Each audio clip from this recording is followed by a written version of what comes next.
So you're a lieutenant, and you get told that you're going to be going to Kosovo. Can you tell me what was your job going to be, and what was your reaction at the time to that news? So I was troop leader of 1st Troop Reconnaissance Squadron in the Strathconas, and it was an exciting time. Up until, I believe we got the announcement in February of 1999. Prior to that, we'd been helping train 3 PPCLI to be the immediate reaction unit for overseas operations. And the government made a decision that for the initial force contribution package to the NATO operation, that they were going to send a reconnaissance squadron, plus I believe the engineers sent a squadron along with the helicopter task force to start with. So it changed the preparations in Land Force Western area very quickly, and we went from being a trainer to being on deck to deploy, and things happened very quickly after that. So we had done a bunch of squadron level training previously, so we were in a good spot to be prepared for those operations.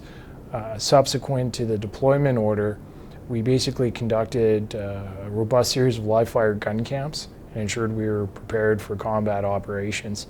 And shortly thereafter, we loaded up our new Coyote vehicles.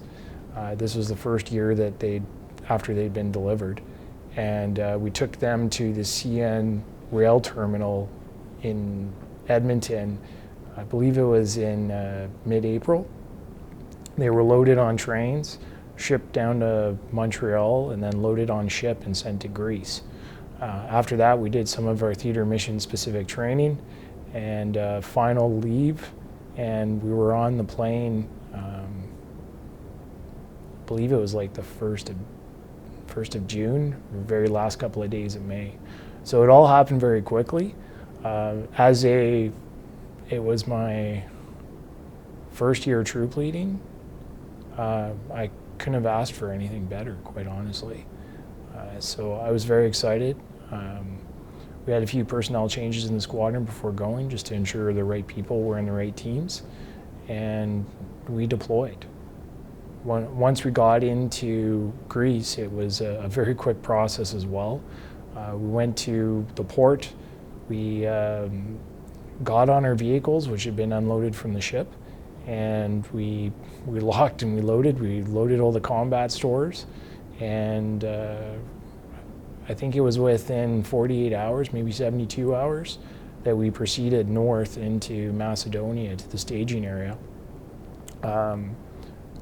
The road move was a couple hundred kilometers from the port in Greece, and things happened very quickly. When we first got into Macedonia, the whole squadron pulled into a civilian gas station and fueled up. If I remember right, the Squadron 2 IC at the time was saying that he'd been given 60,000 Deutschmarks from the Canadian Task Force logistics staff to pay for that refueling at that time. So we all proceeded through there. We went into our assembly area. I think we were only in there for about 24 hours, and the ceasefire agreement had been signed at that point. Through the road move north, we didn't know if we were going to have to force an entry into Kosovo or if we'd be going in to enforce a peace agreement. We were prepared for either. As it turns out, and quite thankfully, it was to enforce a peace agreement that had been signed at that point, or a ceasefire agreement. So we quickly connected with some of the Allied battle groups there, and we were working with a British armored battle group. My troop was detached from the squadron and attached to this battle group, not under direct command, but more for administrative order of march purposes. We connected with them, spent a night in an assembly area with them as part of this large British battle group. There were other battle groups that were close by, from other British battle groups plus Germans, French. Basically, there was over a division that were ready to roll across the border at that point.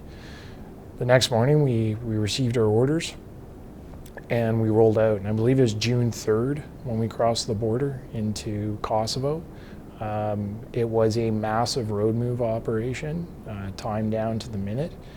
As we were proceeding through Skopje, the capital, and then between Skopje and the border with Kosovo, we passed tens of thousands of Albanian refugees from Kosovo who'd been in the camps, and they lined the highway and were cheering NATO, NATO as we were proceeding towards the border. So it was a very powerful moment.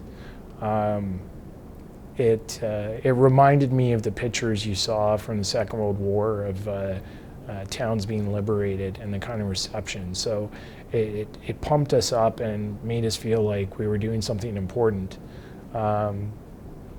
We didn't know what to expect when we crossed the border or how the operations would proceed over the next few days.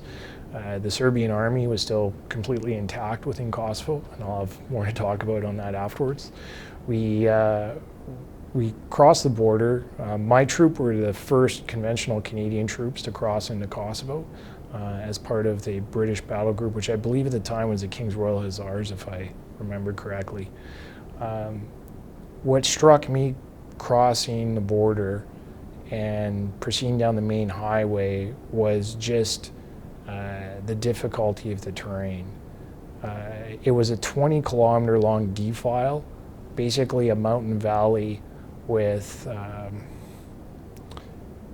there was almost 24 major bridges and major tunnels over the space of that 20 kilometers. Had we been required to fight our way into Kosovo, in hindsight, I believe it would have taken several months or at least several weeks and been very costly in terms of casualties. The terrain was ideal for the defense, and I was quite happy that we were able to roll through that defile without any problems. A few hours before we started that march up the main highway, one of the other British brigades, which comprised of the Paras and the Gurkhas, had done air mobile landings all up and down that defile, and it secured the bridges and the tunnels and ensured that we weren't going to have any problems as we were rolling north. Nevertheless, had the Serbian army chosen to oppose the entry into Kosovo, it would have been a very difficult battle to get our way in there. Can I stop you there? Can we just go back and cover just a Sure. more detail on some of those things? So maybe just give a sense for someone who, maybe wasn't even alive back in 98, 99. What was the situation? What had precipitated your entry into Kosovo? Why was Canada sending troops? Sure. So my understanding of the situation in Kosovo, and I'll admit that the year prior to deploying to Kosovo, I'd maybe heard the name once or twice on the news, but I had no understanding of the complexity of the issues there. Over the course of the next year and leading up to our deployment, the civil war in Kosovo between the Albanian majority and the Serbian minority, it started to get worse and worse.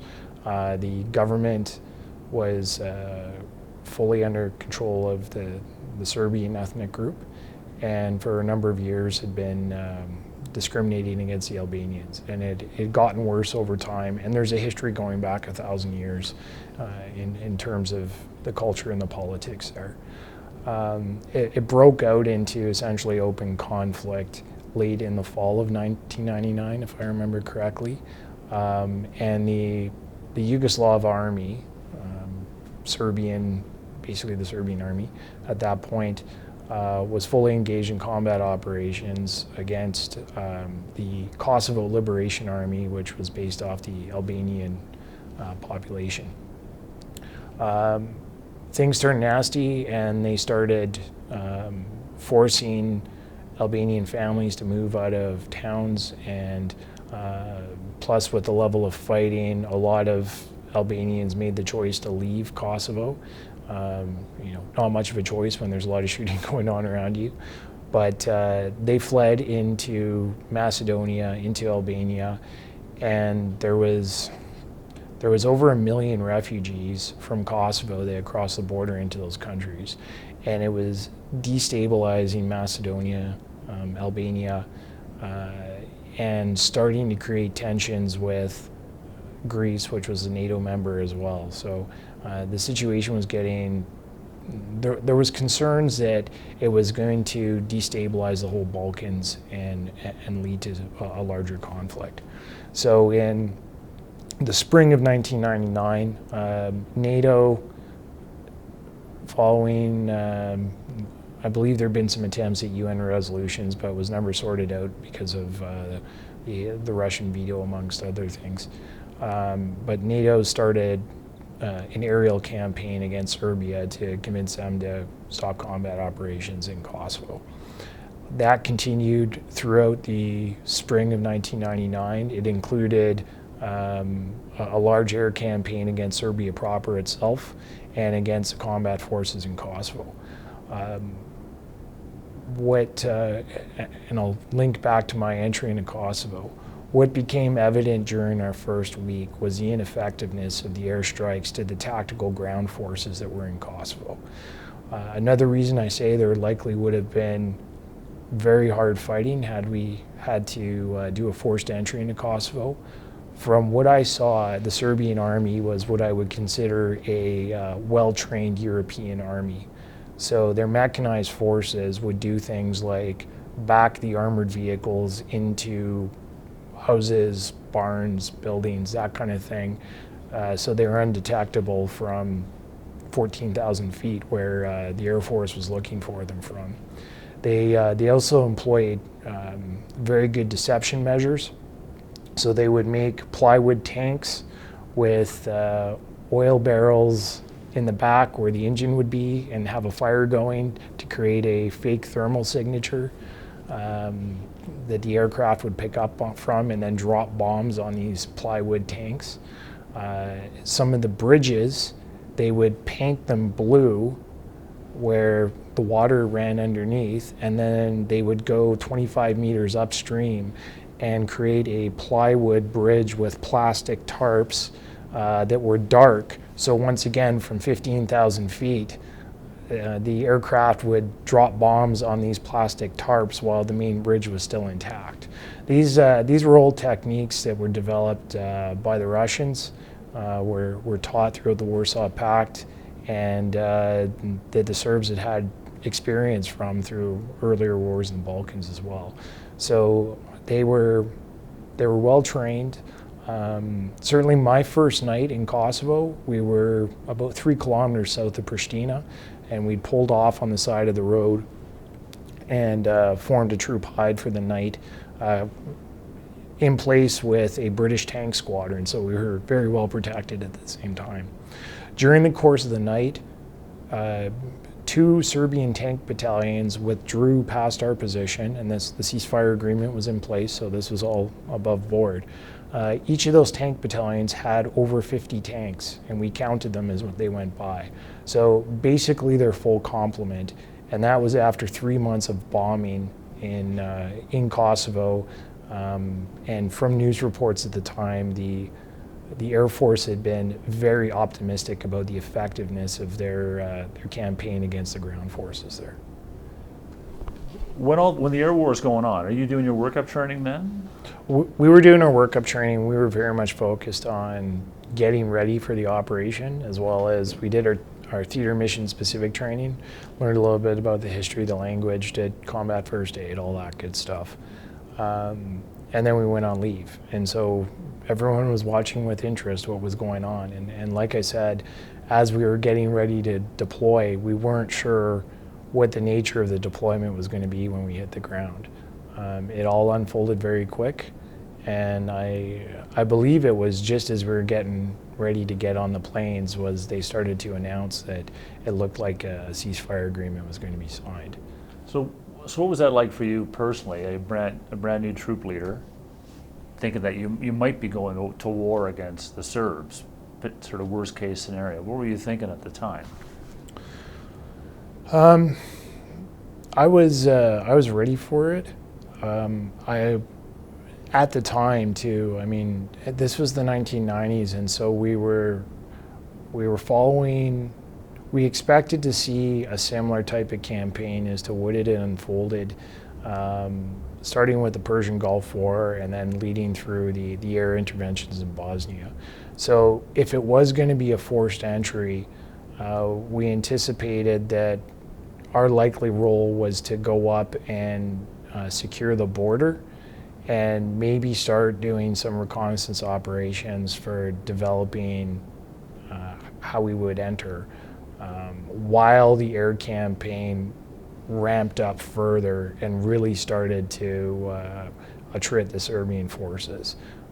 The doctrine at the time and such put a lot more emphasis on air power, and it wasn't until you had the 2003 Iraq War that the philosophy had changed to more simultaneous air-ground maneuver, where air power facilitated ground maneuver simultaneously, which forced movement of the enemy, which then allowed them to be destroyed from the air. So that concept wasn't really the thinking in 1999.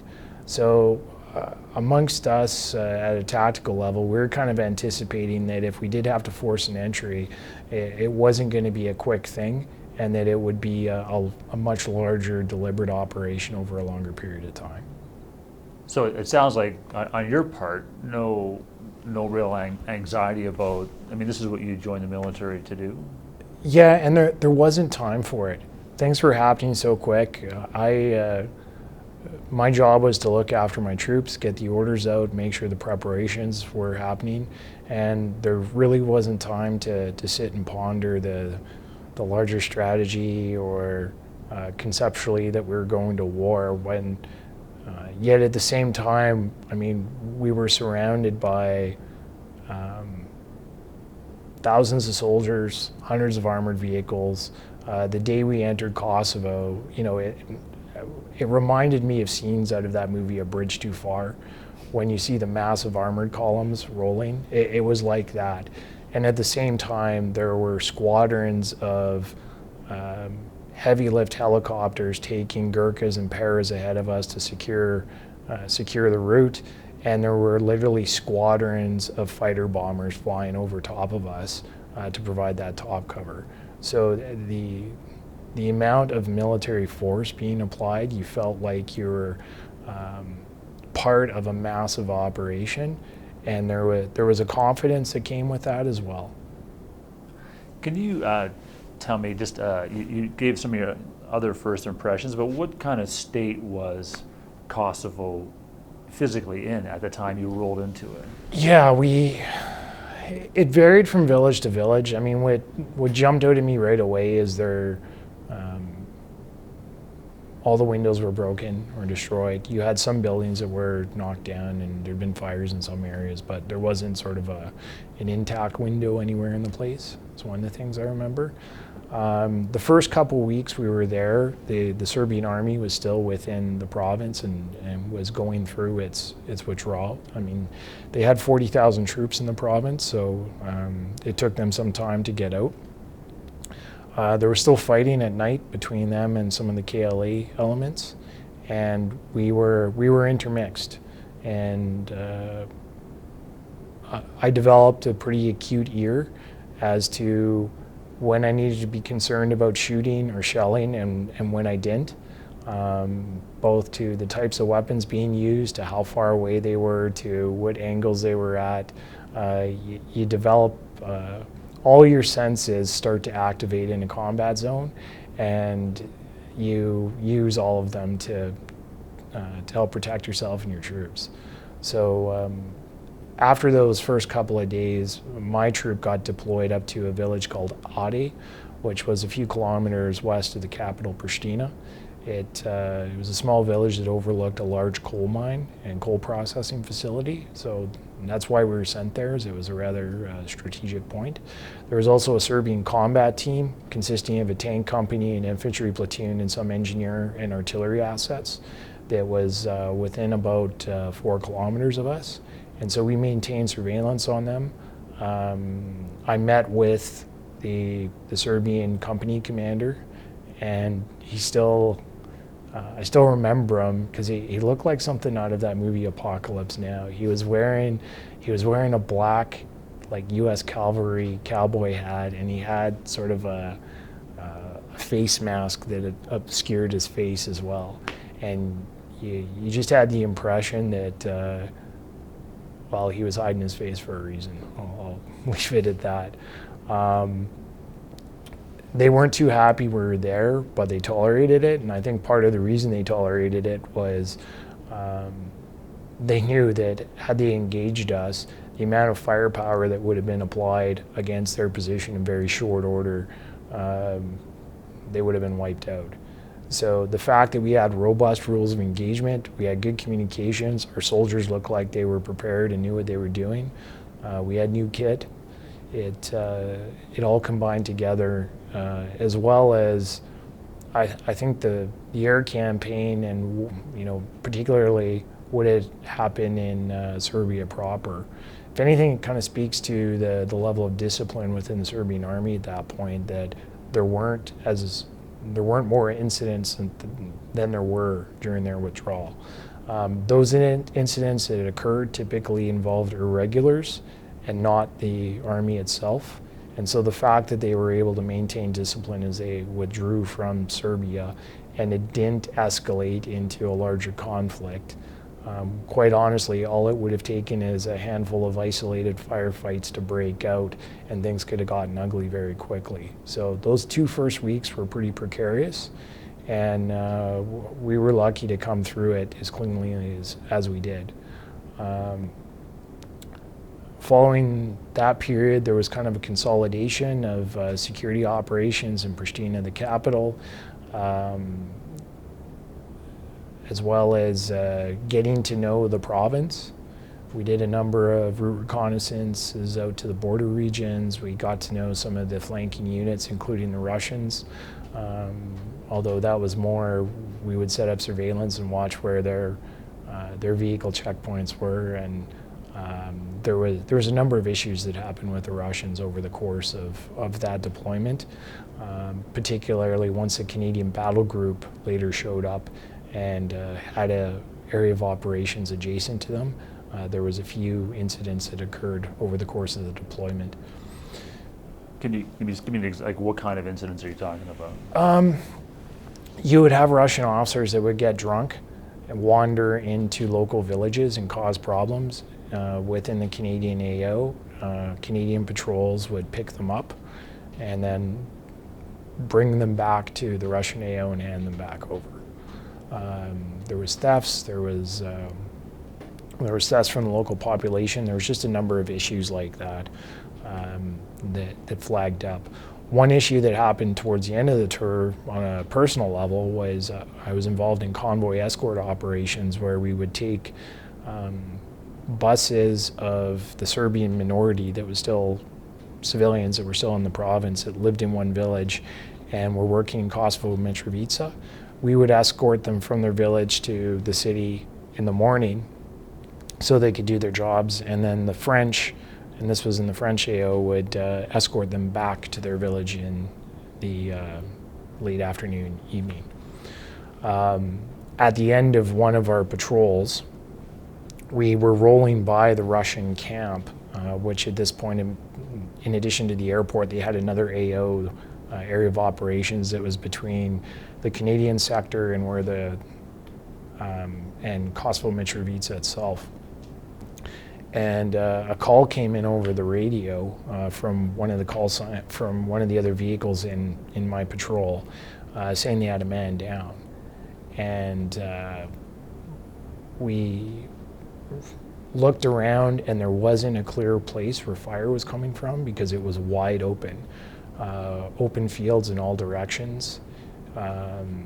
So I ordered my patrol to just increase speed because we were only about 10 minutes away from the Canadian base, and we disengaged and just blasted through, drove through very quickly, and got back there so that the soldier could get medical attention. And it turned out a 7.62 rifle round had been fired at his helmet. The helmet ricocheted or defeated the round, so the bullet bounced off. He received whiplash and was knocked unconscious, but was otherwise okay and was back on duty the following day. But my only explanation is this happened within 2 or 3 kilometers of the Russian base. And the Russians have some pretty proficient, well-trained snipers. The fact that we were on a road and it was open fields in all directions, I don't have proof, but I have my suspicions, and the only forensics was the caliber of the round that hit the helmet seemed to confirm it was a Warsaw Pact round. Once again, lots of different weapons in the area used by locals use those too, but I tend to think it came from the Russians. Is there, I'm conscious of the time for you, is there any other incidents that stand out for you when you look back at that time? A few things. Certainly when we were conducting the security operations in Pristina, I believe it was 1 month after the ceasefire agreement, so like the 3rd of July, we were rolling back from a patrol to the north and hit the city, and something just didn't seem right. There didn't seem to be enough people on the street, at least on the outskirts of town, and just the pattern of life was different. So we went a little bit further we had to go through the middle of the city to get back to the Canadian camp. And all of a sudden we hit this section of town close to downtown where everyone was. And it turned out it was the local leadership had proclaimed it Liberation of Kosovo Day on July 3rd. And so it took us probably 2 hours to go through a kilometer or 2 of the town just because people were cheering and celebrating. I remember, and they were extremely happy to see us rolling by. Everyone was giving us a thumbs up and wanted to thank us. At one point, we passed a father, passed his little 4-year-old girl up to give us a kiss on the cheek, that kind of thing. We had an Albanian interpreter that was in the back of my vehicle as well, and she was hatches up watching this, and it was one of those momentous historic moments. So that stands out for me. And then over the course of the tour, we did every kind of reconnaissance task you can imagine, from observation posts on the border to convoy escort to route reconnaissances, area reconnaissances, pretty much everything in the book. It was somewhat frustrating. We saw massive progress over time, and I still remember about a month into the tour when the murder rate got down to 2 a day in Kosovo, and I believe at that point it was lower than Washington, D.C., and the milestone was marked in the brigade headquarters. Somewhat dubious, but it was progress. That being said, I guess you could say my attitude got more cynical over the period of the tour as the Albanians were able to re-enter their homes and restart their lives in communities, but then started to undertake reprisals on the Serbian minority. And our role shifted very much to starting to protect the Serbian minority. And you understand where this comes from because of the long history of conflict that is in the Balkans.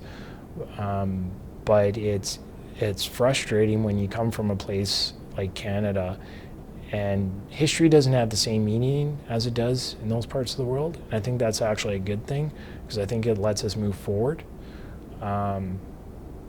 And I hope at some point they are able to move forward. And, unfortunately, I've seen how things have unfolded over the last 10 years, and it doesn't appear to be an entirely positive trajectory, particularly for the minorities there. But it made me appreciate being Canadian and the opportunities, our respect for the rule of law, and the way we approach history and approach having different communities here. At the same time, I have hope. The way I look at it is if the French and Germans can patch things up, then probably anyone can. But that said, there's a lot of work required. In terms of some lessons learned, I think what was critical was we had robust rules of engagement and good training going in. We didn't feel like our hands were tied. And so we were able to do the right thing at the right moment. And I think that's part of the reason we were effective. The training and the professionalism of our soldiers was critical. In terms of those convoy escorts, we were never attacked by any of the the Kosovo Liberation Army or some of the militants in the area. The French were. And I think part of the reason for that was we were on our game at all times. Whenever we had a halt, our soldiers were alert, their weapons were at the ready. Anyone that was considering engaging us knew that we were not a soft target. And I think it's critical for whatever operations that Canada participates on going forward that we continue to place a high value on training and robust rules of engagement, because it'll protect our soldiers and allow them to protect the local civilians that they're charged with helping in the long run. What was it like after doing this to transition and come home? How did you come home, for starters? We were replaced by the Royal Canadian Dragoons Reconnaissance Squadron, and so we went through a sort of 2-week process of showing them the ropes, showing them the different locations and how we did things. And then we slowly kind of staged out. Once we rotated out of Kosovo itself, we went back through the Canadian support base in Macedonia and then down to Greece.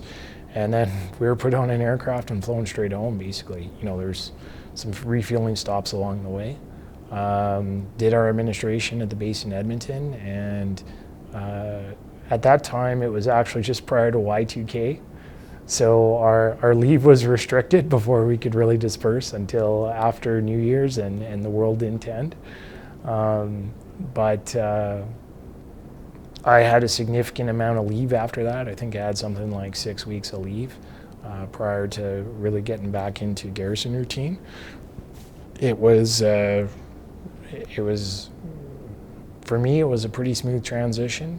I guess you could say we were fortunate that we'd had a very good tour, and although we'd seen some conflict and we felt like we had done good work, and we hadn't suffered casualties or encountered the type of incidents that have caused operational stress injuries for others. So from my perspective, it was kind of an ideal tour. The other thing I'd point out, in addition to the training and the rules of engagement, was just the force package that was put in there. So once we entered Kosovo, at one point there was 50,000 NATO troops in Kosovo. Now this is in a pretty mountainous province that's it's about 120 kilometers by 80 kilometers in size. So, there was basically a section of troops on every street corner, and it allowed us to quickly exert control and put a lid on violence and stabilize it very quickly. It's in contrast to Afghanistan, where you had a Canadian battle group of 1,500 that had to deal with an area the size of Alberta. So, once again, boots on the ground are important, and it's important to have enough of them if you want to change things quickly and for the better. Before we move on to Afghanistan, is there anything finally you want to say about Kosovo from a personal perspective? Anything you haven't covered? Just that experience taught me a lot about leadership and about it gave me the confidence for what came later. And to have that operational experience, it provided a real strong foundation for the rest of my career, I believe. And it, to this day, it gives me the confidence that when we're doing training, I feel like I can speak with authority to the troops as to what needs to happen and why. going back all the way to those experiences as a troop leader in Kosovo. So Afghanistan, because what was your role for that mission? So it evolved through the mission. When I was originally slated to deploy, it was with the brigade headquarters, Task Force Aegis. And originally I was going to be G3 I-Star 2, which means intelligence, surveillance, target acquisition, reconnaissance. Basically coordination of the various sensors into the operational combat plan. So the 2 meant I was second in command of that section, and so I really had responsibility for day-to-day operations. Very quickly that evolved into becoming G3 I-Star as the major I was working for, I was a captain during this time, he was tasked to become the executive assistant to the brigade commander. And so I moved up into that next role. And I held that through all of the pre-deployment training and for the first month in theater. And so it was a good pre-deployment training cycle for the amount of time we had and for a lot of the uncertainty of how the mission was evolving in Afghanistan. I remember distinctly during the big brigade exercise in Wainwright, towards the end of the exercise thinking, okay, this is getting a little bit ridiculous. The amount of incidents that are happening, just, there's no way it'll happen like this in theater. And I can tell you that I was glad they trained us that hard, because some of the dark days in theater were at least as difficult as would have been thrown at us in training. So, 3, 4, 5 combat incidents, casualty evacuation, like critical operations happening simultaneously, that was actually, I wouldn't say common, but it happened frequently in theater. And the fact that we were trained so hard in Wainwright helped us deal with those situations. So I just want to flag that. Certainly deploying, the first month I was in theater, I was still with the brigade headquarters. But one of the challenges we had was because the brigade didn't have that many integral sensors, they were either part of the Canadian Battle Group proper, or most of the surveillance assets and such we were requesting belonged to the American division or higher. And coordination with them actually required bringing in an American officer who was a U.S. Air Force major, and it kind of made a lot of what we were doing redundant, at the same time as the Canadian Battle Group was having a real problem with the staff capacity to manage their own assets. So about a month into the mission, there was a bit of a reorg, and I and my 2 sergeants and a warrant officer moved from the battle group from the brigade headquarters down to the battle group headquarters to really flush out their I-Star cell and provide better capacity to integrate the spurware drones that the Canadian Battle Group had, as well as their coyotes, their what the recce platoon was doing, their foot patrols, and really ensure that the troops on the ground had better access to the other sensors that could support their operations. So we did that the section did that throughout the remainder of the tour. I remained as the S3 I-Star until the start of May. And then there was another reorg where the S3 plans was made the battle adjutant to the commanding officer as the amount of combat operations really started to increase, and the CO felt he needed that additional resource with him forward, and I was moved into S3 plans. And the second half of the tour, I planned around 24 combat operations, everything from platoon air mobile raids up to battle group attacks involving all arms.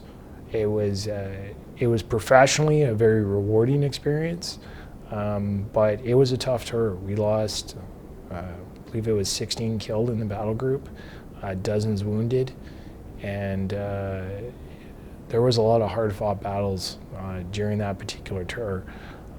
I took my duties as a planner extremely seriously. It was part of a larger team in the battle group headquarters that worked very well together. The plan, I had responsibility for basically things that were going to happen 48 hours out, and I would get a bit of direction from the operations officer and occasionally from the CO. The CO's time was golden when he was in camp, and if I could get 5 minutes with him as to what his intent was, I would run with that and draft the detailed plans to meet that intent. Once that had been drafted, they'd be handed over to the operations cell to refine the plan and integrate it with the most recent changes in the situation, and then issue it out to the companies and to other parts of the battle group.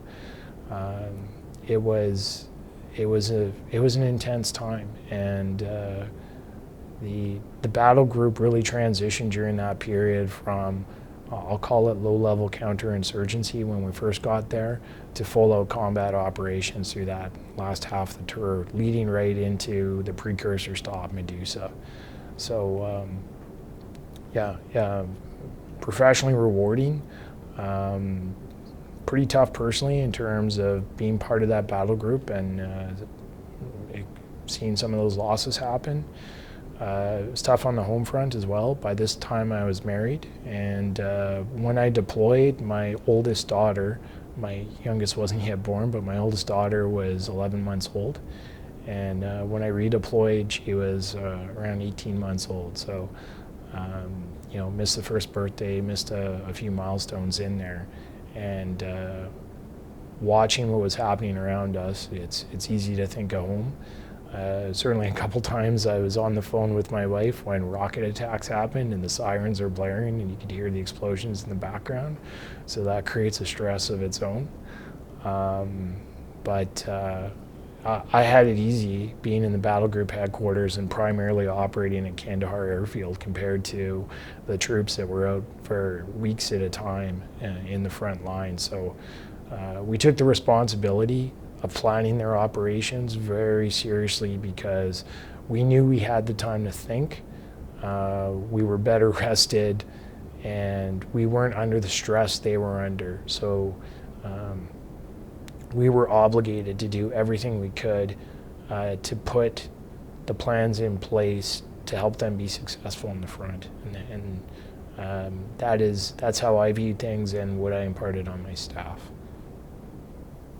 What was it like in terms of, because you mentioned the stresses, the fatigue, all that, of the receiving end for those plans, did that affect, as you did these 24 plans, did you find you really had to maybe did you have to make them simpler than maybe you've been trained to do because people just couldn't digest them because of their fatigue? No, I wouldn't say that and once again, I go back to our training system. And not just the pre-deployment training, but it overall. Canadian soldiers are trained well, and they're trained hard. So they're used to being tired as part of training. They're used to having that lack of sleep. They're used to implementing battle drills and having standard operating procedures which are meant to help work through some of those fatigue issues. And particularly as troops become more experienced and work together, it becomes more of a standard operating procedure. So it becomes more familiar, and there's less sort of deliberate thinking about it because, hey, we're doing the left flanking again like we did last week. So I wouldn't say we ever toned them down for that reason. I would say that as we're doing our plans, quite often simplicity is one of those principles of war, principles of planning. So we would measure that, and if it made more sense to do something simpler because it was likely to be more successful, then we would do that. And what about the aspect, I'm not sure if it was necessarily this mission, but when we sent troops in there things like safety distances for artillery, stuff like that. Those lessons that were learned on the ground in terms of like what is actually safe. You can drop a 500-pound bomb here. It doesn't need to be 500 meters over there. Did you find those lessons were coming fast and furious? At the plans level, I was still kind of working off of, the general direction we'd been given, and to be honest, there wasn't. I didn't feel constrained in that respect.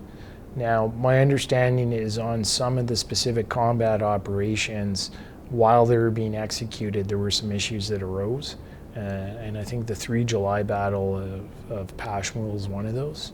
And I heard of some differences of opinion that arose between the commanders and between some of the artillery coordinators and such. But I wasn't directly involved in those, so I'd rather not comment on it. And I believe that stuff's been captured in after-action reports and such as well. What about just from your personal perspective? Was there a day or two, an incident or two that stand out for you as being particularly memorable? I think the 3 July Battle of Pashmul.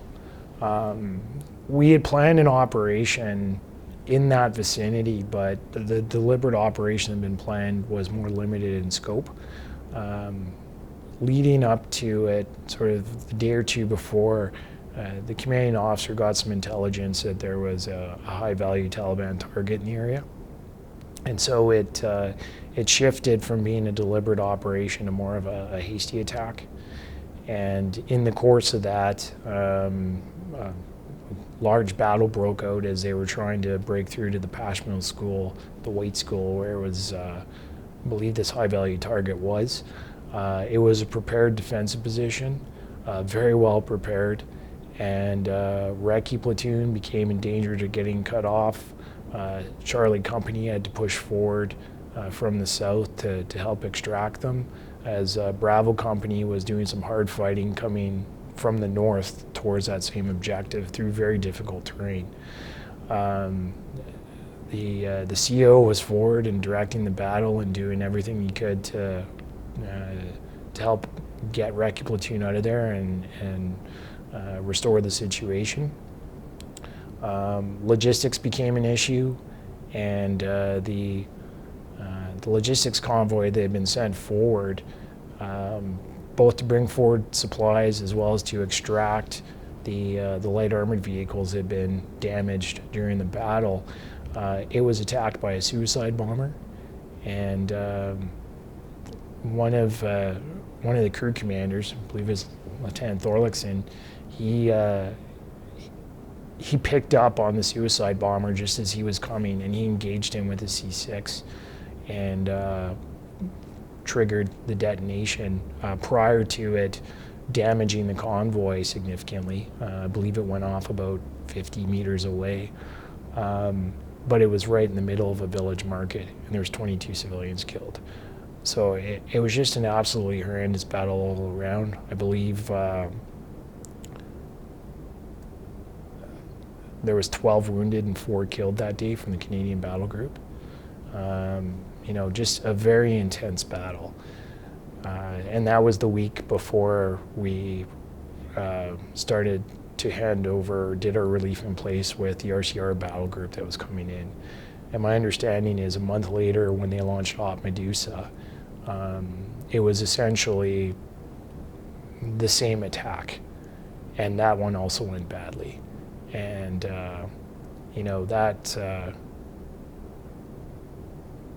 that was tough to hear as well. What was your role, and did you have a role in planning the Pashmul attack? No, and I say that because the operation that had been planned about 3 kilometers further to the northeast, and was designed to clear a belt just south of the main highway there to the river. It had been designed in such a way that was going to have a useful operational effect in terms of securing that chunk of the highway, which had had a lot of attacks on logistics convoys. But it was believed at that point that there was a significant Taliban presence in the area, and we were concerned about doing something more robust, going further in the southwest and getting stuck in some of the villages there. That said, the situation changed when the intelligence came in about the enemy leadership that was in the area, and the CO made a call, and that hard-fought battle resulted. And I'll tell you, that night, the battle group was very shaky in morale because there'd been a reversal. There'd been significant casualties. And I'll credit Colonel Ian Hope for restoring it, in the sense that he went around and he talked to each of the subunits, he talked to the battle group headquarters, and he said, if you're looking for someone to blame me. These were my calls. I take full responsibility for everything that happened that day. And it was probably one of the best examples of personal leadership I've seen. And that generated a lot of respect for Colonel Hope from me after that. And I saw the battle group's morale almost wavering before that because of this reversal. And he restored resolve by taking that personal responsibility. Can you tell me, what was it like in the headquarters? Like, just paint the scene that day as people who did the planning and are listening to the execution, or just people in the headquarters are listening to it. It was what you would expect. It was hectic, controlled chaos. So there was so much happening that we were trying to get a handle on it and do what we could to support the forward troops. But I was very impressed by each of the operations cells and support sections within the headquarters was doing what they needed to do to support those folks that were under fire. They were getting them whatever resources they could. They were coordinating medevac, air support, additional engineer resources, whatever their tasks were. Everyone was working as a team to help turn that battle around. Do you want to just take a second? Sure. I'd like to talk about the role of tanks and basically say that battle reinforced what had already been a recommendation back about we need tanks on the battlefield because the mobility, the firepower, that battle that lasted all day would have been over in an hour in our favor had there been tanks there. Can I just ask you before you leave? Can you just tell me, because this is different for you, right? Now you're a family guy. You got, and obviously, it was a more difficult tour. The transition this time, coming back from Afghanistan in 2006, what was that like for you? It was more difficult for sure. Your family back home has had to adjust to not having you there for 6 months, and it takes some time to get back in with the family and for routines to align and roles to align and all of that.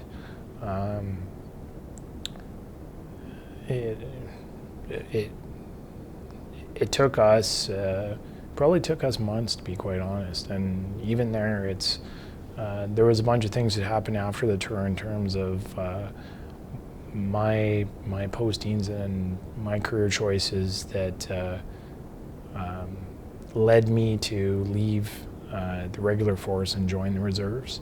I still want to pass on my experience and participate in the Army, but I needed to make sure that my family as a priority was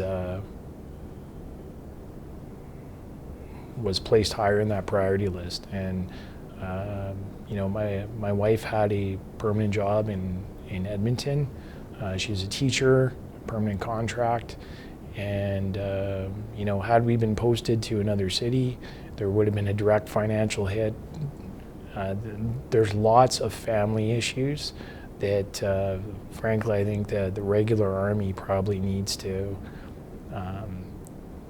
look at and figure out how to better balance what a modern 21st century family is compared to what was the norm a couple decades ago. Great, thanks very much.